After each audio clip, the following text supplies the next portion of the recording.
Hello children, happy to see you again. I am a teacher Dakshayani handling biology from Bharadasana Metric Higher Secondary School, Arakonam. Children, today we are going to see 11th standard zoology chapter 4 organ and organ system in animals. In the previous session, what are all the things we discussed children? We discussed about the earthworm, right? Yes. Earthworm. What is a phylum? Do this earthworm belongs? Earthworm belongs to the phylum Annelida. Yes, very good. Annelida. And later on, we discussed about the morphology of the earthworm and some of the organ systems. In that, we discussed about the digestive system of earthworm. We discussed digestive system.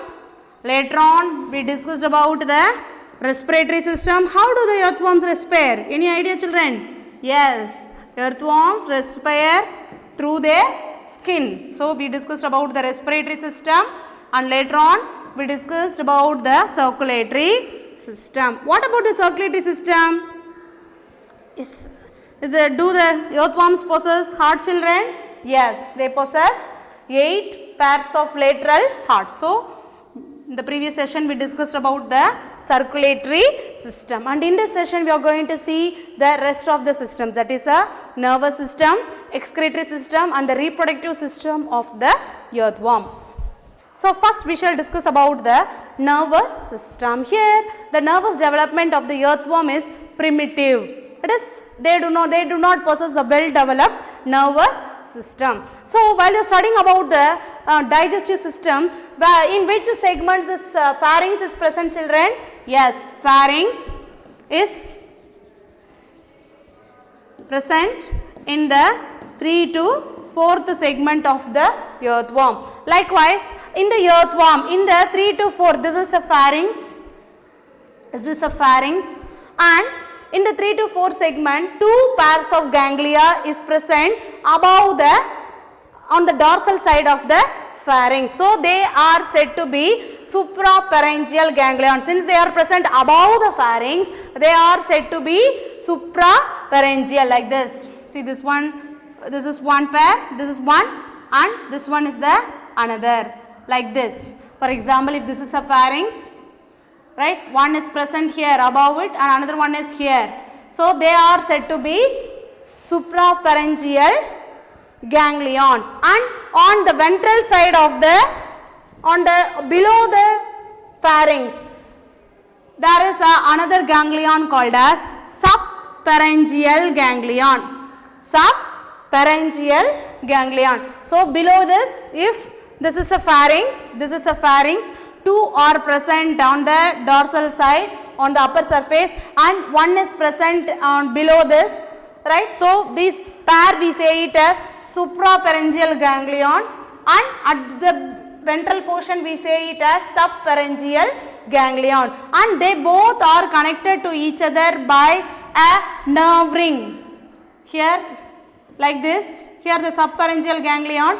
So, this nerve ring we say it as circumpharyngeal ganglion, circumpharyngeal connective. So, suprapharyngeal ganglion is connected to the subpharyngeal ganglion by means of the connectives called as circumpharyngeal ganglion or circumpharyngeal connectives, and throughout each segment this nervous system continues and there is a ganglion in each and every segment and a double ventral nerve cord. On the ventral surface, a double ventral nerve cord is present throughout the entire segment, which is responsible for the control of the muscular movements of the earthworm. So, what are all the things, what are all the parts of the nervous system of earthworm children? Suprapharyngeal ganglion, subpharyngeal ganglion connected by circumpharyngeal connectives, and it runs in the ventral surface as the double ventral nerve cord. One important question is asked in the do you know box children. How do earthworms sense activity in their habitat without eyes, ears or nose? Yes. So, earthworms do not have their eyes, ears as well as nose. Then how do they sense their environment? Yes. The correct answer is they have the sensory receptors throughout their body. So let us see what are all the receptors. So first one is a photoreceptors. Photo means what? Light. Yes. So the sense organ for light. So it is responsible for vision. Is photoreceptor. And next one for smell. Olfactory receptors. Olfactory receptors for smell. And for taste, they consume soil particles, right? That's tactile receptors. Tactile receptors. That is the sense organs for taste. And thigmoreceptors for touch. Thigmoreceptors, if you touch, when if you see any earthworm is moving, if you touch it with the help of a stick, it automatically diverts to the another position, right? So that is due to the thigmoreceptors. Thigmoreceptors is responsible for touch. As well as these earthworms are very sensitive to temperature, so thermoreceptors. Thermoreceptors, they are very sensitive to temperature. So it's an important question, children. What are all the receptors present in the earthworm? So these are all the receptors, and they will ask indirectly like this. How do the earthworm sense activity in their habitat without eyes, ears or nose? With the help of sensory receptors. And now we are going to see about the excretory system of the earthworm. Earthworm has three. What is the main excretory organ for this earthworm? Especially annelids, they possess the nephridia. Nephridia. And what is the function of this excretory system? Excretory system functions in eliminating the waste from the body, right? And it has three pairs of excretory nephridia. First one near the 5 to 9 segments. In the segments 5 to 9, that is near the pharynx, they possess a pharyngeal nephridia. Just look into this picture, children, like this, right? Like this. So this one near the pharynx, it is present almost 5 pairs of pharyngeal nephridia. It is located near the pharynx, hence it is called as a pharyngeal. That is from 5 to 9 segments. What is located? Pharyngeal nephridia. Pharyngeal nephridia, or there is another name for it, children. The another name is tufted. Why we call it as a tufted? They appear like a bunch like this, right? Hence they are said to be tufted, right? And the another type of nephridium called as micronephridium. So this is the structure, micronephridium, which is located from 15th segment onwards, right? And this micronephridium from 15th segment onwards, what is located, children? Micronephridium is located. Micronephridium. And what is the another function? What is the other name of this micronephridia? Is septal or integumentary nephridium. What do you mean by integumentary?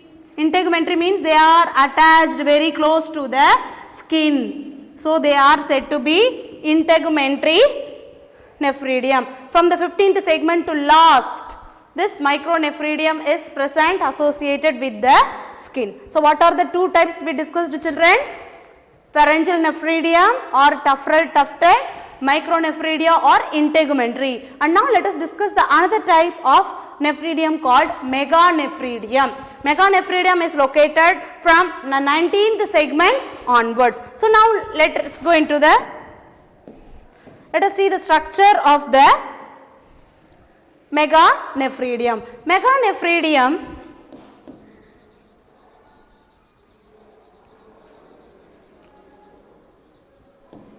Meganephridium consists of, I will draw the structure, children.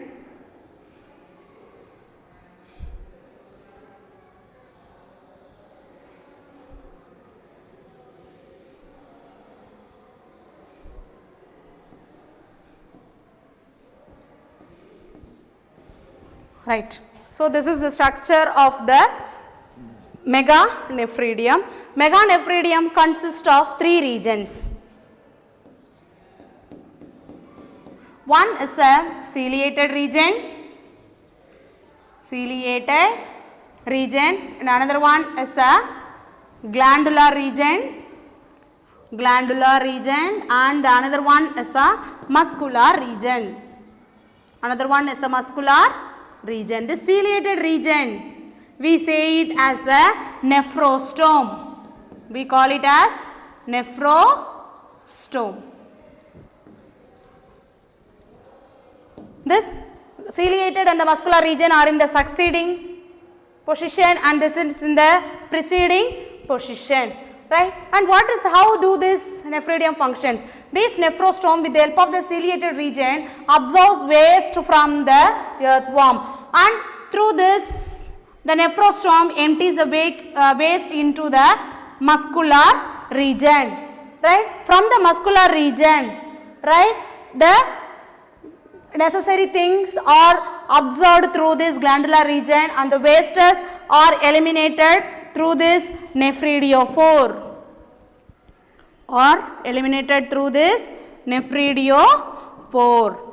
So this is how the meganephridium functions, and it is located from 19th segment onwards, that is till last, 19th segment to last it is located. And apart from this nephridium, there is one more important structure which is responsible for excretion is chlorogagon cells.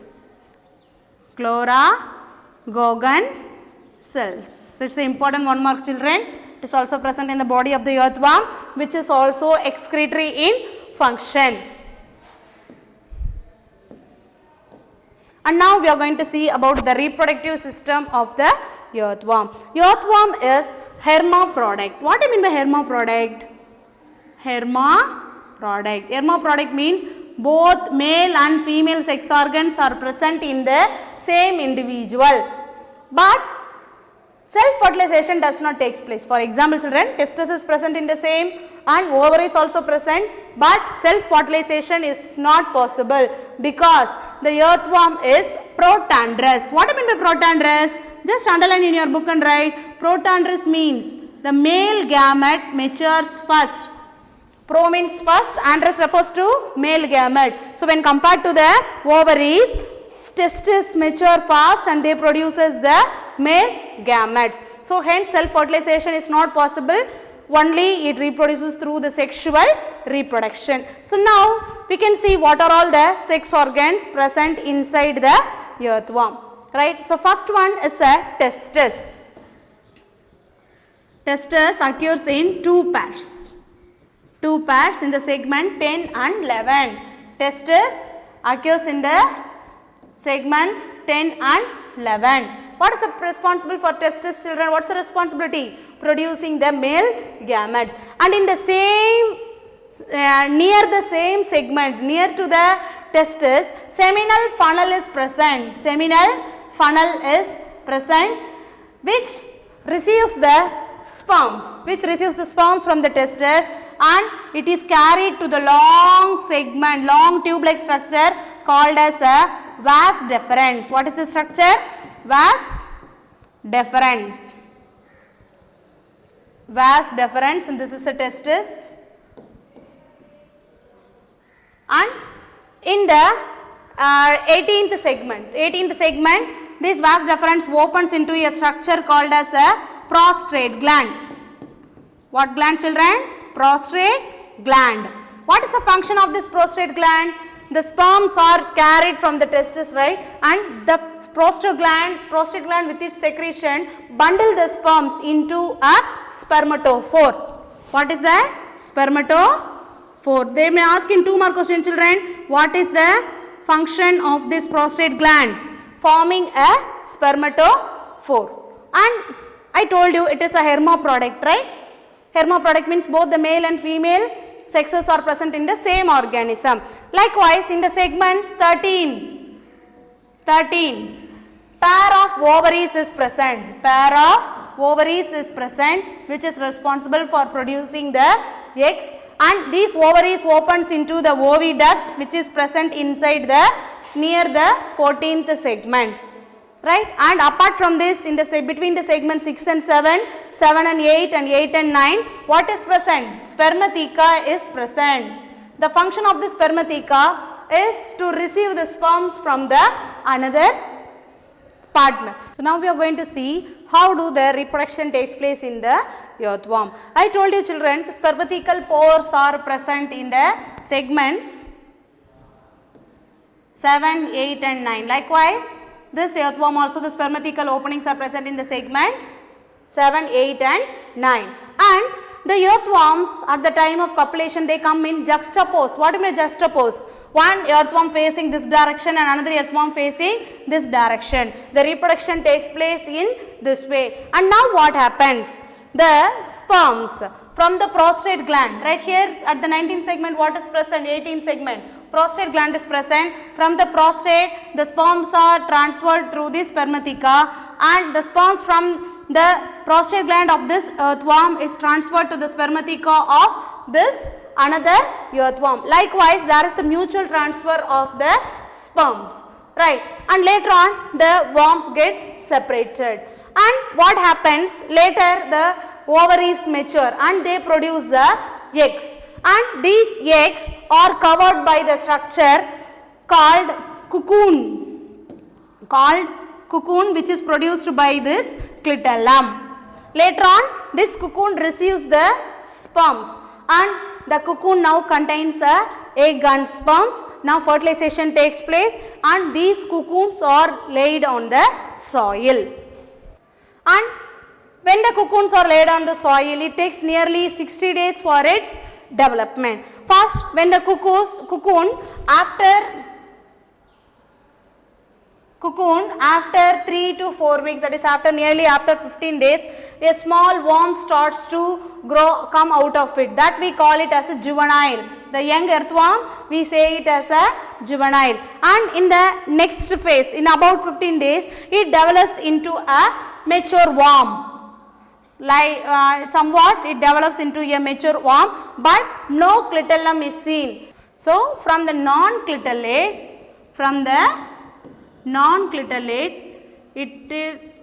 after a period of 15 to 17 days, it develops into a mature worm with the clitellum. And later on, these two worms again undergo reproduction in this position in the juxtaposed position, and again they starts to lay the eggs, later become the cocoon. So now after cocoon what is produced children? Juvenile is formed from the cocoon, and later on non-clitellate earthworm, after that clitellate earthworm, and they undergo maturation and again cocoon is produced. So the lifespan of earthworm takes place about 60 days. So it's an important one mark question children. And now we are going to see some of the economic importance. You may ask me, ma'am, why should I study this earthworm? Because nowadays we all are preferring the organic farming, right? We prefer organic foods. So these earthworms are said to be the farmer's friend, right? The products obtained from this earthworm are used as a natural manure for this soil. So what are all the things we obtain children? Vermicompost, manpulu uram, we say in Tamil. We obtain vermicompost, right? And later on we get vermiwash, a mucus like secretion which is available from the earthworm culture. We say it as a vermiwash. It is a foliar, it can be sprayed on the plants to prevent them from pests. So the growth of earthworm, we say it as vermiculture, which is preferred by many of the organic farming persons who are interested in horticulture. They prefer this vermiculture to produce organic foods. Instead of using fertilizers, chemical fertilizers, they use the compost obtained from this earthworm. So let us recap what are all the things we discussed children. We discussed about the first what are all the systems we discussed. First we discussed about the nervous system of earthworm. Later on we discussed about the reproductive system.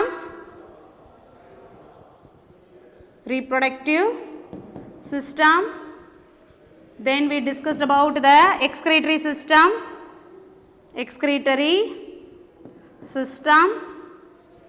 Later on, after the reproduction, we discussed about the life cycle of the earthworm, about 60 days. Assessment given related to this topic, children, just go through it. Thank you, children. In the description we have given the study material and assessment for this lesson. Go through it. Have a nice day, children. Thank you.